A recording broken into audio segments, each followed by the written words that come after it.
Once again, it's your host, Gabe Morales, with Gangsters, Cops, and Politicians. Some of you may remember I did a series on drug cartels in Mexico. One of those was the Sinaloa cartel. Ismael El Mayo Zambada Garcia was another close associate of Chapo. Mayo was born and grew up in Culiacan, Sinaloa, Mexico, well known for being part of Mexico's Golden Triangle, which supplies drugs from the Sierra Madres region in Sinaloa and up to Chihuahua's northern region, as well as Durango.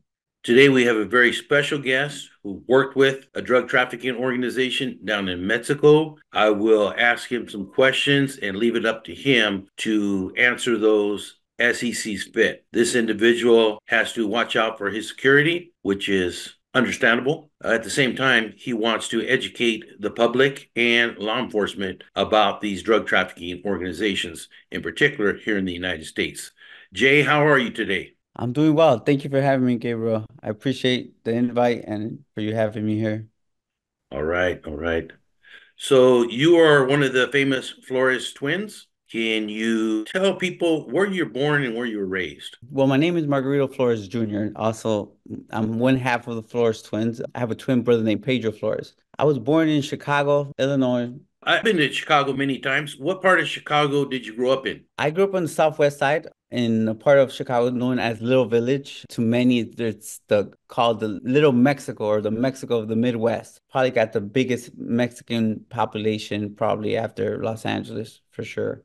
Yeah, a lot of people don't realize how big the Hispanic population is there in Chicago. Mexicanos, Puerto Ricanos, all kinds of Latinos there. Yes. Yes, most definitely it is a city of different neighborhoods, distinct neighborhoods, a lot of flavor, a lot of color, a lot of diversity. And Diversity. it's a great place. People tell me all the time, hey, be careful when you go to Chicago. I'm like, I've never had any problems there.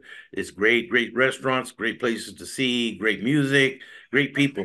Yes, absolutely. I think when neighborhood I grew up in was primarily Mexican. It was a Mexican neighborhood, right? Mexican immigrants, Mexican American people who lived there. So to me, I always saw two sides of it, but for sure, I always was in love with the cultures, right? The mix of cultures there, especially when it comes to Hispanics and especially the food. I've traveled, across the United States. I always thought that Chicago had this unique blend, a mixture of, different nationalities and foods that just made it a little bit different. You have a twin brother by the name of Peter. How close were you two growing up? Wow, that's kind of hard to describe how close we were. I think we were inseparable. We were together, in the womb. It's a little bit different. I have other siblings. I have three older sisters, three older, well, two older brothers other than my twin brother, but we were inseparable. We finished each other's sentences. I think we always say that we think alike or probably have the same thoughts.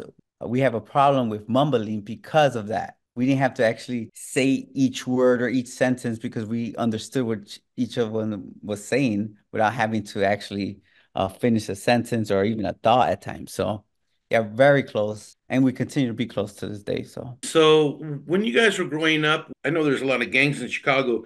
For people who don't understand the makeup of Chicago neighborhoods, were there gangs in the little village? And did you join a gang there? well, I think to begin with, right, Chicago's always been known as a gangster city since back in the Al Capone days. So me growing up in Little Village, it was very gang infested. What's the South Side is basically it's just infested with gangs. Primarily, like it's set off by two big gang organizations and smaller gangs within. But yes, I grew up in a neighborhood that was ran by the Lion Kings. My older brothers were Lion Kings, so growing up in those environments, it's all we actually saw basically. Gotcha. It sounds like they were kind of all around you, so you just kind of were absorbed by that group because of your brothers had been Uh, affiliated with them. Yeah, what was unique about my upbringing was that my brother and I were the youngest of the family. I had two older brothers. One of them, my oldest, which is Armando, he's 15 years older than me. So I was already a teenager when I was born. And then my brother, who actually passed away from a heroin overdose when I was younger, he would have been 13 years older than me. And they were both Lion Kings. So by the time I was actually, in my younger adolescent years, they already had became, prominent members of the gang, turning into being a shot callers. So by the time I was, my early teens, my older brother was considered the kingpin of the neighborhood and a high-ranking member of the Lion Kings. And because of that, I feel like I wasn't observed by the gang because he made sure that the one thing that wasn't going to happen was that me and my brother were going to join a gang. and which was kind of weird because I was in that environment. But it worked. He made sure to let everyone know to like basically leave us alone. And we were sheltered by any issues with gangs because of who he was. And he controlled the drug in Little Village. So add all that up. So we were basically, sheltered from that gang life. But we grew up around it. Him being who he was. We seen how he was treated. Everyone respected him in the neighborhood. So we were kind of had this like gray area, of growing up. What I hear you saying, Jay, is that you were associated with them, but you were not a hardcore, heavily involved member, more on the outskirts of gang activity there in the little village. Absolutely. I think having similar upbringings, everyone around you is basically either you're in a gang or you're not. And there's more people in the gang. Probably more of my, friends growing up were in gangs. So I wasn't, an active member. I never, cared to be even at a younger age. But yes, everyone around you, you're basically affiliated just by, right, who you know and who you grew up with. So were there quite a bit of drugs dealt in around your area at the time? Do you notice that growing up? But I just want to make it clear, like, as we move along, there hasn't been one phase of issue or subject matter in drug trafficking that me or my family hasn't been affected by it. All right. So as I get into the story that we're going to see that I've been affected by every type of tragedy that comes with the world of drugs. There was a lot of drugs in my neighborhood because my family are the ones that provided those drugs. So I want to make that clear. My family from, before I was born, when it came down to my father was a big heroin supplier for Chicago before I was born. And he was arrested before I was born and he was sent to 10-year prison term. He came out when I was around 8 years old. By then, my older brothers, even though they were young, they had picked up the trade on their own. And in the neighborhood consisted of, because of gang politics, the only drugs that were allowed to be sold there were powder cocaine and marijuana. There was no hard drugs. You couldn't sell crack, heroin, or PCP, which were the main drugs at the time. So in a way, it was the gangs policing the neighborhood. I mean, you could sell those drugs outside the neighborhood, but you couldn't sell them inside the neighborhood. Anyone who would break those rules were treated just as if they were a opposite gang member. Those laws were strictly enforced. Got you. Got you. Well, I know the Latin Kings have prided themselves for years for being protectors of the neighborhood, and it sounded like the example you just gave. At times that is true, but they are not always the shining knights that they say they are either. I guess you could say, in contrary to public opinion, there are good things that gangs do. And there's good people in gangs, and there's bad people in the gangs, just like any group. So I think you probably agree with that.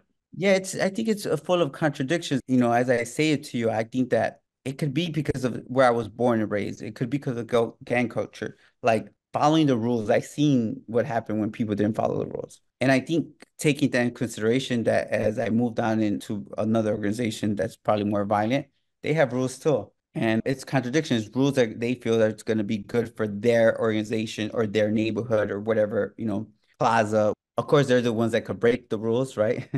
But growing up, it was like you could sell other kind of drugs. You had to sell them to different gangs or different races. You just couldn't sell that. What they didn't want was that brothers and sisters to be able to go pick up one of those drugs that they were not going to be able to, do anything about it. So it's just gang politics that in a way doesn't make sense because they'll let you join a gang and go, risk your life. But yet they have rules as that, But again, I wasn't in the gang and I never sold in a street corner. So I didn't really have to worry about that. So how did you get involved with the cartel that you worked for there in Mexico? You mentioned that your family had been involved previously. Was it a continued connection from your family? Was there a certain incident that occurred that you became the major drug trafficker in the Chicago area? Well, my drug trafficking career started at 7 years old when dad came home from prison. My brother and I became his workers, his helpers. I ran my first load across the border at 7.5. I loaded my first car full of drugs and gas tanks at that age. I learned how to use a triple beam scale by 8. I was breaking down pounds, counting money from the age of 8. Moving forward, first for my father, and his drug was, when he came from prison, was marijuana. And once he went on the run, I was left with my older brother, who by then had grown as a drug trafficker, and his drug was cocaine. And my teenage years, I basically was his helper. Trades from Mexico early on and later on living in Chicago, being my brother. The clientele changed. He became the neighborhood drug dealer to becoming a bigger kingpin and distributing hundreds of kilograms of cocaine to basically black gangs in the south side of Chicago on the west side. Me and my brother being around him for sure had a direct impact because that was our environment. I don't think my older brother wanted this life out. He was indicted in 98, right, as I was turning 17, and there was a vacuum, right? He was the one that provided for the family, and we were used to certain things. And at that time, it was like, you're 17 now, you guys gotta go on your own and be men. And he said the only thing you're not going to do is sell drugs. And obviously, to me, it was the only thing we actually knew how to do. And not long after he was arrested, I was approached by his source of supply, who I've known since I was 14, and basically said, I need help to move these drugs. My first actual transaction, like for me and my brother, was a 30 key deal, 30 kilograms of cocaine that we actually sold in a day, and we never looked back. And so, Jay, I know there's a lot of different cartels in Mexico, and we had covered those, like I said, in our drug cartel series. But even within those cartels, there has been a splintering of these organizations. So I understand that you were involved way back before some of the current divisions have occurred within the cartels in the Sinaloa area. Can you tell us a little bit about what organizations you worked with and what kingpins you worked with? Sure. Well, my earlier days in Chicago, being in Chicago when I didn't really care about the Mexico politics, I worked directly with people from the Gulf Cartel and the Sinaloa Cartel. But once I got to Mexico, I worked directly with the Sinaloa Cartel and the heads before the split. So there was far less drug cartels organizations than there is today. Back then, it was mainly maybe 5 cartels in total in Mexico, and the biggest being the Sinaloa Cartel. That was 3 different fractions. One was led by Chapo Guzman, the other by Mayo Zambada, and the third by Arturo Beltran Leiva, who is now deceased. I worked directly with each of them through their organizations and with their family members. So I worked directly with Chapo Guzman. Later on, my brother and I became one of the most important witnesses against him and testified at his trial, as well as Mayo Zambada. He's been indicted. I think he's the longest running cartel boss, I think, in probably many countries, right?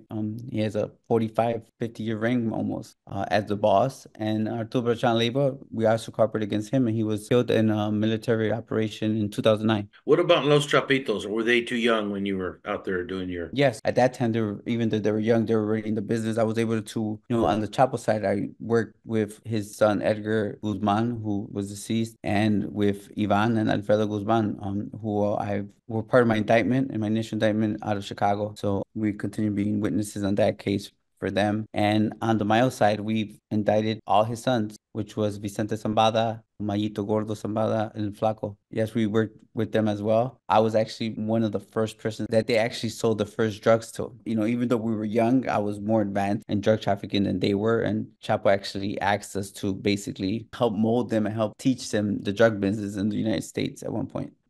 Ivan's my age, Alfredo's 3 years younger than me. They were already getting involved in the business, at a high level back then. Wow. Thank you for sharing that with us. Very, very interesting. Sounds like you're moving some major weight back in the day. I know the world of drug trafficking is very competitive. Of course, there's plenty of customers, but still, I know that sometimes there are conflicts with other drug trafficking organizations. Did you ever have any of those, and how did you resolve those conflicts? Well, I think the fact that we never joined a gang helped us because I could actually do business with different gangs or organizations. It helped us, but it also created a lot of issues for us. But for the main part, I think understanding, my upbringing and understand the gang politics and being, in those environments certainly helped to see what made sense and what didn't. When I got into business, I felt like I came in with a lot of experience from so many people who failed and so many stories and stuff that I've observed, that I was coming into the business as a business and to make money. And for the most part, my brother and I focused on us. I didn't focus what anyone else was doing. And when there were issues, because there were, I would rather take the loss, or go another way than actually have to deal with it. And I don't think it was like, today, hindsight, right? As I look back at it, it wasn't like something that I understood at the time. But each individual situation to me was always like, okay, what am I going to gain? What am I going to lose? And I always took the high road, and it ended up working out for me in the long run. I handled business differently. I could take a loss, later on as my business grew and my organization started to grow. There's times that, people don't realize this. I used to buy beef. It's simple. There's someone always, bigger or shot caller that could decide that. I could be like, hey, I have a problem with Gabe, but here's, 25,000 and I just want to be left alone. And that would settle it. So I would actually do that stuff even for some of my people, my organization, just to avoid certain problems. It sounds like you learned very young about that world and how to conduct yourself as a businessman. And the way you conducted business, you were out to not create a lot of enemies, but I'm sure you created a lot of friends in that world. So, can you tell us then what year were you arrested and how did that come about? Well, my first deal, like I said, was at 17. By the time I was 18, I was already pushing anywhere from 300 to 400 kilos a month. I made my first million before I turned 18, and it just continued to evolve. And that was in 98. By 2001, I was already pushing anywhere from 800 to 1,400 kilos a month without ever stepping a foot into Mexico before I even knew any direct links to big bosses. I was actually indicted in 2004. I have a case out of Wisconsin. But in 2003, by then I was pushing well over 2,500 kilos a month in Chicago, Milwaukee, Minneapolis, Atlanta, Detroit, Michigan, and those surrounding Chicagoland, areas like little places like Iowa and stuff. I decided for personal problems to go to Mexico. And by then we already had a little hub in central Mexico where my father was from, where we had bought ranches and, it was my home. I've been going there since I was a kid. It was like a second home to me. And I went back to Mexico for a long break, and I was indicted in February 2004. The feds had picked up a case out of Wisconsin, and it was a drug seizure. I think 425 kilos. One of our trucks had gotten pulled over on the highway, and they did a controlled delivery where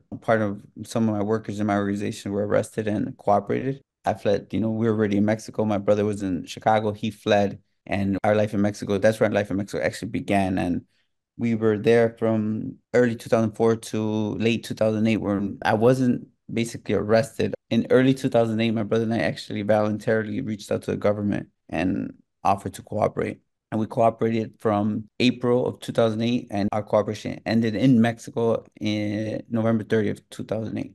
My understanding is even though you decided to cooperate, you did do some prison time, correct? Yes, in 2015, I was sentenced to 14 years in federal prison. After 14 years, I served 12. And so then how long has it been since you've been out? Yeah, I was released in November 2020. So I've been out, a little over 3 years. And then this is the question I've already been asked by quite a few people that I have let know about your current situation.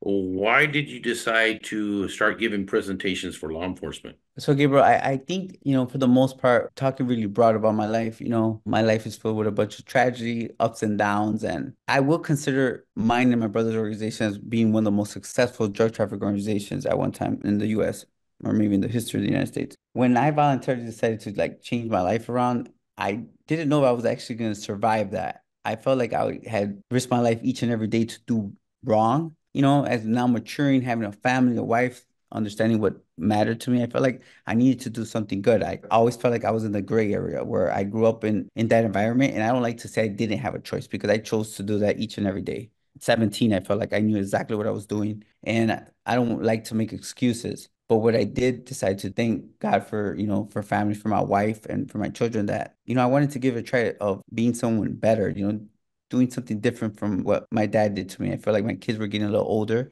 I didn't want to put them in the same environment that I was being raised in. And of course, conflict in the cartel for sure just added to my decision. At the time I reached out to the government, I think that, my brother and I were probably we were at the top, sitting down with the biggest drug lords in the world, protected on all sides of anything. And that wasn't fulfilling to me. I felt like there was something more in life. And once I felt like I survived and I was in prison, I feel like I had a lot of time to think, what was going to be the next part of my life. And I just felt like I was meant to survive for a reason, something bigger than me. And I'm still young enough where I have a long life to live, and I wanted to do something positive to leave my kids with a positive legacy that I was more than a drug trafficker or more than a cooperating witness. And I wondered, redemption, which is important to me, and giving back. I always wondered, well, what was that? And one thing I will say that I'm confident, and I know it doesn't sound something good, is that I was good at drug trafficking. And I had time to sit there and think of what made me successful and try to reverse engineer that. And I feel like I have knowledge and experience that I want to share to hopefully give back and do something positive. And not just for law enforcement, but hopefully inspire someone else who's are in similar situations as we grew up in, right? That maybe that was not the right path, right? Prisons are filled with failed drug traffickers and criminals, nothing but failures and fake dreams. And I feel like with my story, because you do hear a lot of different stories of my brother and I, that it has that attention. And I wanted to make sure that I never glamorize that life and hopefully bring awareness. And I thought that I happened to be on social media and I found this law enforcement training company. I started researching different ones and I thought some of them were good, but I felt like some of them needed help in what they were kind of, sharing. And I thought that'd be the perfect person to actually come in from a different perspective, someone with real knowledge and experience and the know-how, and the want to make a difference to come in and teach law enforcement, especially in the war against drugs. Very good. Well, I, for one, appreciate you sharing this information and information you have shared over the last few years with law enforcement and with the general public to make them more aware of what's going on. And I know you can't undo some of the damage you've done in the past, but you certainly can make a positive difference in the future for yourself and for your family, as you've said so eloquently. So I, for one, support you. You're in my prayers. And I hope nothing but the best for you, my brother. Yeah, How can people get a hold of you if they're interested in getting a law enforcement presentation from you? Yeah, Gabriel, I appreciate that. I know that there's people that could have their doubts, and I will never be able to undo that wrong that I did. But I want to make it clear, my brother and I turned ourselves in. I cooperated against the biggest drug lord in the world, testified against him, brought the biggest case to the United States that continues on to this day. I have to be responsible for the wrong and I have to be responsible for what I tried to do. I risked my life. I'm here. I developed this course called From Kingpin to Educator. I work with a company called Dynamic Police Training, and you can visit the website at www.dynamicpolicetraining.com, where we offer these courses around the country. And I hope that I'm going to be able to continue to give these courses, maybe just not in the United States, but around the world. And I'm working on a few different projects that could help law enforcement companies. I'm talking to a couple of technology companies where I'll be able to try to work together with them and try to bring some, a different mindset and how drug trafficking is combated. Well, thank you once again. And we'll put that website up here at the end of this video for people in case you didn't catch that. I would highly recommend this individual for law enforcement training companies. He is the real deal. He was there about as deep as you can get in that world. So thank you once again for coming on the show. I really appreciate it. And once again, you're in my prayers. If you ever need anything, you know how to get a hold of me. Thank you so much, Gabriel, for having me. I appreciate your support. It means a lot. Take care. God bless.